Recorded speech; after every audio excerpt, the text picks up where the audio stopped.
अगर आप इन्हें नहीं जानते हैं तो इन्हें जानना बहुत जरूरी है। इनका नाम है कैप्टन लक्ष्मी पांडा।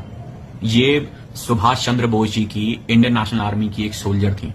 सिर्फ 14 साल की उम्र में इन्होंने इंडियन नेशनल आर्मी ज्वाइन की थी।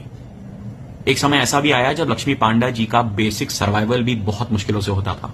ये कभी किसी के घर के बर्तन मांजती थी तो कभी किसी दुकान पर काम करती थी। लक्ष्मी पांडा जी के मदर फादर बर्मा में रेलवेज में काम करते थे, तो वहां पर एक ब्रिटिश बॉम्बिंग के दौरान उनके मदर फादर की डेथ हो जाती है, जिस चीज से आहत होकर लक्ष्मी पांडा जी डिसाइड करती हैं कि वो ब्रिटिशर से बदला लेंगी।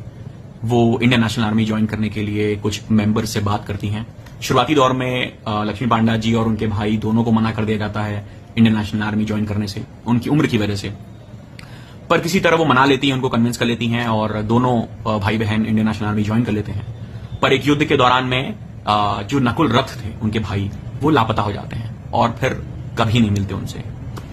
इंडिया आजाद होता है 1947 में, फिर उनकी शादी होती है कैप्टन लक्ष्मी पांडा की, और साल 1976 आता है, फिर 1976, जब उनकी लाइफ का बहुत बड़ा टर्निंग पॉइंट आता है, जब उनके हस्बैंड की डेथ हो जाती है। उसके बाद उनके जो फाइनेंशियल स्ट्रगल थे बहुत शुरू होते हैं। कभी वो किसी घरों में बर्तन मांजती थी, कभी वो किसी दुकानों पर काम करती थी अपने बेसिक नीड्स के लिए। वो उड़ीसा के एक कोरापुट करके एक छोटा सा टाउन है, वहां पर एक चौल में रहती थी। उड़ीसा की जो गवर्नमेंट है वो तो उनको as a freedom fighter consider करती थी, पर सेंट्रल गवर्नमेंट लक्ष्मी पांडा जी को, कैप्टन लक्ष्मी पांडा जी को as a freedom fighter consider ही नहीं करती थी। उनका कहना था कि आप तो कभी जेल ही नहीं गए हैं, तो हम कैसे मान लें कि आप एक फ्रीडम फाइटर हैं। जबकि आईएनए के बहुत सारे जो इंपॉर्टेंट मेंबर्स थे, उन्होंने लक्ष्मी पांडा जी को पहचाना था और आइडेंटिफाई किया था कि ये हमारे आईएनए की मेंबर थी। लक्ष्मी पांडा जी कहती थी कि हाँ, मैं जेल नहीं गई हूं, बहुत सारे फ्रीडम फाइटर्स, बहुत सारे क्रांतिकारी जेल नहीं गए हैं। इसका क्या मतलब है कि वो आजादी में उन्होंने पार्टिसिपेट नहीं किया है। वो कहती थी कि मैं सिर्फ पेंशन के लिए क्यों झूठ बोलूं कि मैं जेल गई थी। फिर एक पत्रकार आए जिनका नाम था परेश रथ, जो लोकल जर्नलिस्ट थे। उन्होंने डिसाइड किया कि वो लक्ष्मी पांडा जी की स्टोरी ब्रेक करेंगे, जिसकी वजह से उन्हें रिकॉग्निशन मिलना शुरू हुआ। लोग उन्हें समझने लगे, पहचानने लगे।